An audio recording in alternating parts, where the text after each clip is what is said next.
Hi, boys and girls. I will continue to read to you Race the Wild Great Reef Games, Chapter 5, A Smart Decision. It was the first time in the race that they had the option to work with another team. Sage looked over her shoulder at Team Purple again. They were close enough now that she could hear their faces all smiling, but no one showing her teeth.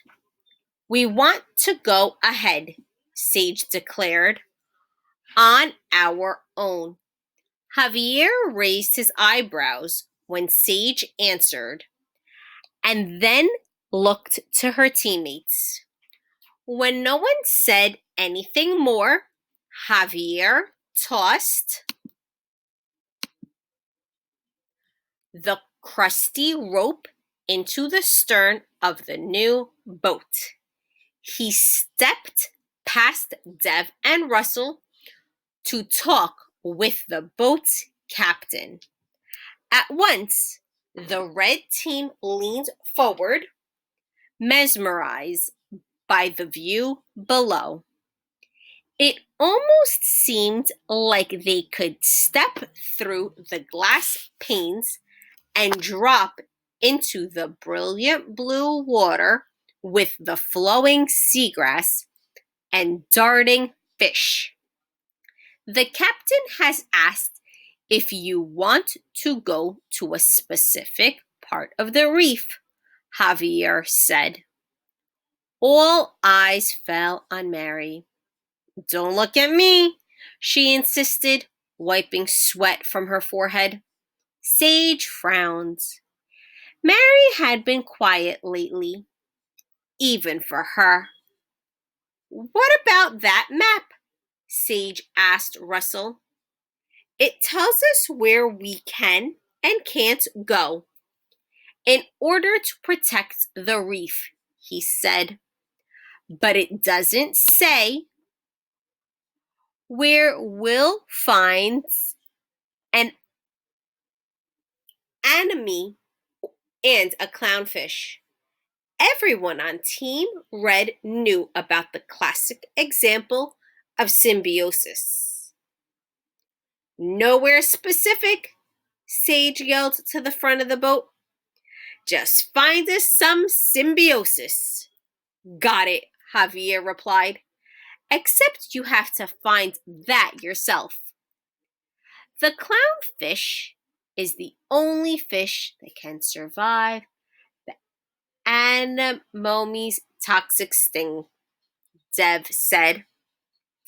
"It's covered with snot so slimy that the anemone's creepy tentacles can't touch it."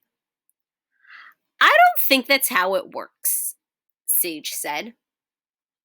"Dev is kinda right," Mary said, her tone almost apologetic. "The clownfish has a protective layer of mucus.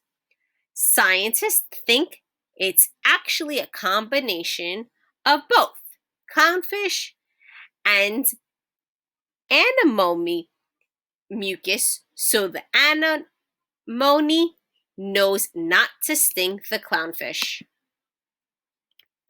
"Oh, that's sweet and disgusting," Russell commented.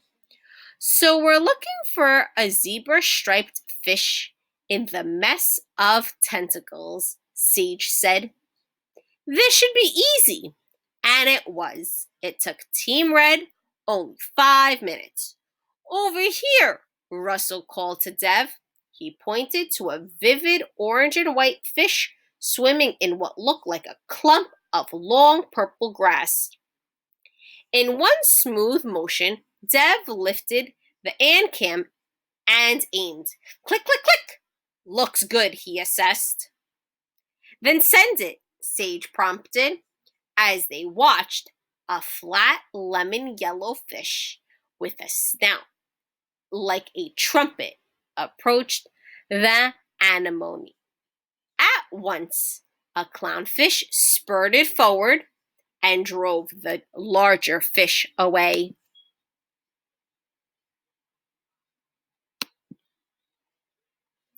In return for getting a safe home in the anemone's tentacles, the clownfish chases away predators, Russell said. It's defending its turf. And we have to defend ours, said Sage. We can't give up our lead.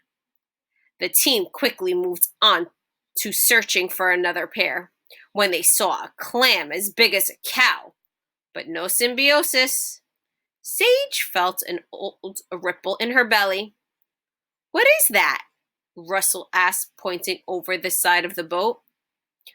Whatever it is, it's big. Dev held his ANCAM in front of his chest, frozen. The boat began to rock with the waves. Sage caught a glimpse of a huge shadow dropping under the boat. The bottom windows filled with the murky moving mass. Russell grabbed the railing and whipped around. It's everywhere! What's happening? Mary asked. The shadow seemed to be constantly shifting, curling its way around the boat. It was on all sides at once. Sage looked over the railing again.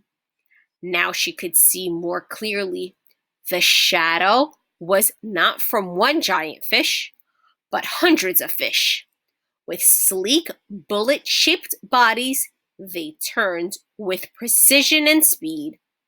It's a whole school, Sage said, gulping down air with relief. They might be barracudas, Sage guessed after spying the silvery scales. Mary, what do you think? When she glanced at her teammate, Mary was a special shade of green. She cowered in the corner, her hands pressed against her ears. Mary, are you okay? Sage rushed over to the other girl's side. Javier, Mary's sick. Mary flinched when Sage yelled, squinting her eyes into a web of wrinkles. She pulled away. I feel like my brain is drowning. She's seasick, Javier said. Sage, press your thumb to her wrist. Like this. It's a pressure point. Sage had heard about how pressure on certain parts of the body could relieve motion sickness.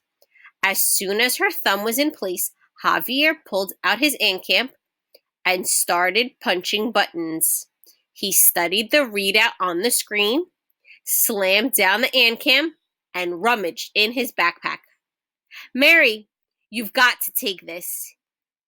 He held out a small, powdery-looking pill. He turned to Sage. Now the other wrist. When Sage took Mary's sweaty hand, a familiar feeling swept over her. You guys should keep looking, she said to Dev and Russell. The sun is going to set. I don't want to alarm you guys, announced Javier as he adjusted the contents of his backpack. But there is a cutoff time tonight. You'll get a message on the ANCAM when you have to stop. What? How does that work? Dev questioned, looking at his trusty device with disbelief. You'll just pick up with the clues in the morning, right where you left off. They can't have you searching all night. When Javier went back to the cabin, the boys returned to their posts. Sage was torn. She didn't want the red team to lose their lead. They had to win this race, but she couldn't stand to leave Mary's side, even though the younger girl had dozed off. She looked so fragile, so much like Sage's sister Caroline. This has to be something. When Dev motioned, Sage joined the others. Check out that huge moray eel resting below us, near the reef floor, he said. Sage grimaced as she took in the ghoulish frown and lifeless eyes of the eel. Now look at its tail. Sage's eyes followed the eel's long, tube-like body until she saw a tiny fish with a bold black stripe. What's the other fish doing there? Russell asked as they watched the fish nibble at the eel's burnt orange skin. The eel could eat him like another after-school snack. I think the eel likes it. I think the little fish is helping, Dev explained. It's probably a cleaner wrasse, Mary said from out of nowhere. When her teammates turned to look, she didn't even appear to be awake. They eat dead skin and loose scales off the other fish. No way, Russell said. And parasites. They also eat parasites, Mary added. They're very helpful. And kind of gross, Russell said. They're also a great example of mutualism, Sage pointed out. The eel gets a cleaning, the wrasse gets its dinner, so shoot away. She nudged Dev, then went back to Mary, who was now the shade of a lima bean, a big improvement from spinach. After Sage sat down, she looked back at the boys. Good work! Only one picture to go. Russell had his back to her, and he spoke without turning around. You know, Sage, he said, you really can't help Mary, but you can help us. Sage felt something tighten in her gut. Who did Russell think he was? She didn't like to be told what to do. And how did he know if she was or wasn't helping Mary? But she went back to the center of the boat and tried to remember what she had read about the reef. Now that it was twilight, the ocean's colors seemed even deeper, like in a stained glass window. All the fish are darting off and hiding, Dev said. Nighttime was bringing changes to the reef. Already a reef shark had floated under the boat, smooth and sleek. It sped forward with just a swish of its strong tail. Soon the sharks and other predators would take over. A cry carried over the sloshing of water. Sage listened more closely. Cheering, Russell mumbled. Sage knew what that meant. Another team had finished the clue. Sage racked her brain. They needed only one more picture. But the sun was sinking, turning the sky into the richest shades of gold, pink, and indigo. It was only a matter of time before the race would end for the day, and Sage was certain that her team had already lost the lead. Creature feature: black tip reef shark. Scientific name: Carcharhinus melanopterus. Type: fish. Range: Indian and Pacific Oceans, Hawaiian Islands, Mediterranean Sea. Food: fish, rays, and sometimes crab, squid, and other reef creatures. Like its name suggests, the black tip reef shark has black tips on each of its fins. It often lives on shallow water near coral reefs. It is sleek and agile and sometimes hunts in groups. An athletic predator, the black-tip reef shark, will leap out of the water to snag a fish from the air. Even though this shark lives in waters where people often swim and scuba dive, like most shark species, it is not a big threat when people take caution.